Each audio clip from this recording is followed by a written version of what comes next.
Halo, selamat datang di video tutorial saya kali ini. Bersama saya Galberto Tondila. Nah, melanjutkan pembelajaran sebelumnya tentang passing by value. Nah, sekarang saya lanjutkan dengan passing by reference. Reference itu sama artinya dengan alamat atau bisa juga acuan. Jadi pada passing by reference itu parameter yang dilewatkan atau dipassing pada sebuah metode pemanggil adalah alamat atau acuan dari argumen asli. Sehingga apabila terjadi perubahan pada metode pemanggil, maka nilai argumen asli juga ikut berubah. Nah, misalkan seperti ini. Saya punya kelas pass reference. Dalam kelas itu ada atribut atau argumen B sama dengan 20 dengan nilainya 20. Nah, kelas pemanggilnya, dalam kelas pemanggil ada fungsi set angka, fungsi pemanggil. Nah, fungsi pemanggil ini, parameter yang diisi ke fungsi pemanggil ini adalah alamat atau acuan dari argumen asli. Argumen asli kan ini. Nah, sedangkan yang dipassing adalah pass reference. Ada kelasnya. Kenapa? Karena ini akan menjadi acuan atau menjadi alamat. Dipassing ke sini. Kemudian dari pass reference ini itu dipanggillah atribut atau argumen asli. Nah, secara implisit yang dipanggil adalah argumen aslinya. Nah, setelah dipanggil, argumen asli dirubah jadi 100. Jadi apabila di sini nilainya dirubah pada fungsi pemanggil, argumen asli juga ikut berubah. Jadi awalnya kalau misalnya di sini 20, di sini dirubah jadi 100. Ntar di sini juga ikut berubah jadi 100. Nah, kenapa? Karena yang dipanggil itu adalah, yang dilewatkan itulah acuan atau alamat. Alamat yang dipanggil nanti akan dipanggil argumen aslinya dirubah. Kalau sini dirubah 100, ini juga ikut dirubah jadi 100. Nah, itu adalah passing by reference. Tipe data parameter sebuah metode pada passing by reference adalah kelas dan array. Sebagai contoh, sini kan metode fungsi pemanggil. Passing by reference ini, contohnya sini ada kelas sebagai contoh. Bisa juga array. Nah, kita contohin langsung aja ke coding. Nah, kita buat baru. Misalkan sini saya buat kelas test. Dalam kelas test ini, sini saya buat kelas pass by reference.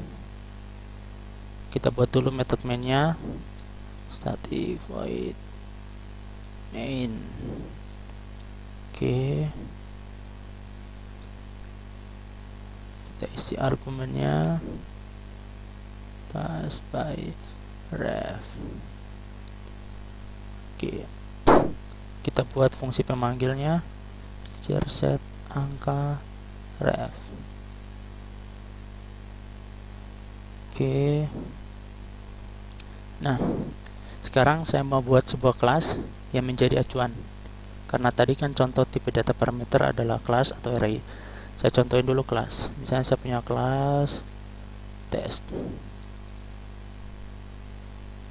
Dalam kelas test ini ada atribut integer p sama dengan nilainya 20.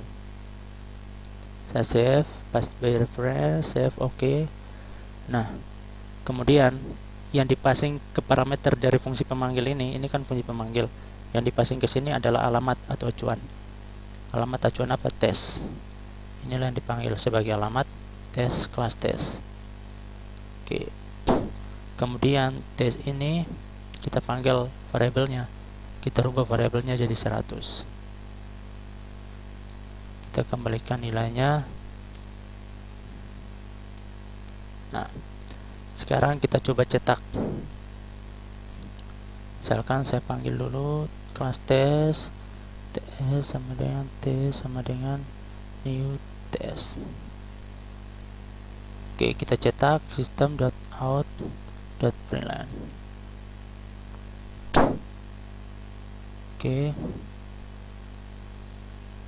Sini nilai awal. Nilai awalnya itu, kemudian nilai setelah passing.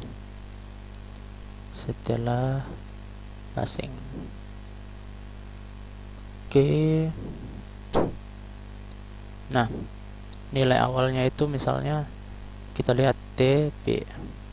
Jadi kita panggil T ini objeknya kita mengarah ke sini, nilai awalnya B. Oke. Kemudian kita passing. Kita panggil metode fungsi pemanggil ref. Kita passing dengan TS. Oke. Setelah dipassing, kita lihat nilai setelah dipassing TP. Kita coba compile. Salah.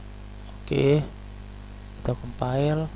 Loh, set angka TS cannot find symbol. Oh ya, T, sorry, T ini yang kita passing. Kita compile, running. Nah, kalau dilihat nilai awalnya kan 20 ini, ya kan, TB 20. Setelah dipassing udah nggak jadi 20 lagi, walaupun kita panggil dengan nama yang sama, TB, tapi nilai awalnya 20. Setelah dipassing nilainya jadi 100. Karena apa? Karena yang dipassing ke sini, dipassing ke fungsi pemanggil ini adalah alamat dari tes yang menjadi acuan. Setelah itu TB dirubah. Jadi kalau di fungsi pemanggilnya ini nilainya berubah, di argumen utama juga berubah. Kalau awalnya 20, di sini berubah jadi 100, di sini juga ikut berubah jadi 100. Misalnya TS dot B ditambahkan 1. Oke, jadinya ikut berubah. Compile, di running. Nah, sama aja. Jadi sebenarnya yang menjadi acuan adalah nilai B sendiri. Itulah passing by reference. Nah, ada contoh lain misalkan kayak gini. Saya contohin aja. Misalkan saya punya integer B sama dengan 20, kan? Nah, di sini saya panggil passing by reference PF, kemudian nilai dari PF nya ini, nilai B yang 20 itu dirubah jadi 100. Ini PF panggil B, kemudian passing by reference sama dengan new passing by reference. Oke, sini P.B, kita mau lihat nilai B nya ini. Oke, atau kita panggil aja nilai B gini. Setelah itu kita passing P, kita compile. Nilai B. Oh ya, ini bukan statik, kita ganti statik. Kita compile sukses, kita running. Nah, ini kan 20, kita panggil nilai B nya ini 20. Setelah melalui tahap passing, nilainya diganti jadi 100. Kita panggil nilai B udah nggak jadi 20, tapi udah jadi 100. Nah, itu adalah passing by reference. Contoh untuk parameter yang ada di sini adalah kelas. Misalkan parameternya array. Caranya gini. Misalkan array, saya coba aja langsung. Ini kita hapus. Saya ganti statik integer set angka array. Oke. Kemudian di sininya itu kita buat satu array B, ada new integer 1. Jadi indeksnya itu cuma 1, elemennya nanti kita isi cuma 1. Kita isi dengan nilai 20. Oke, di sini integer B kita panggil. Sini B yang ke 0 itu kita ubah dia jadi 100. Kita return, kembalikan nilai B. Oke. Nah, kita coba panggil.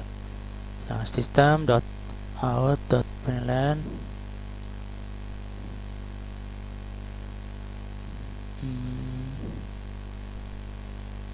Nah, nilai awal itu B sama dengan indeksnya ke 0. Kita panggil nilai awalnya, nilai setelah passing kita mau lihat B sama dengan 0. Kita mau lihat apakah sama. Kita panggil fungsi pemanggil array, kita passing nilai B nya. Oke, kita compile sukses, kita running. Nah, kalau dilihat sini nilai awalnya kan 20. Setelah kita passing nilai array-nya, kita passing dan kita ubah di fungsi pemanggil, nilai 20 nya ini kita ubah jadi 100. Setelah passing nilainya jadi 100. Jadi fungsi pemanggil itu pas reference itu, apabila terjadi perubahan pada fungsi pemanggil, nilai argumen aslinya juga ikut berubah. Di sini juga ikut berubah, ya kan, sama B sama dengan 20. Tapi awalnya 20, sini dirubah jadi 100. Jadi ketika dipanggil sini udah bukan 20 lagi, tapi secara implisit sini jadi 100. Seperti gitu. Ya, sekianlah tentang passing by reference dan passing by value. Mudah-mudahan dapat membantu. Terima kasih.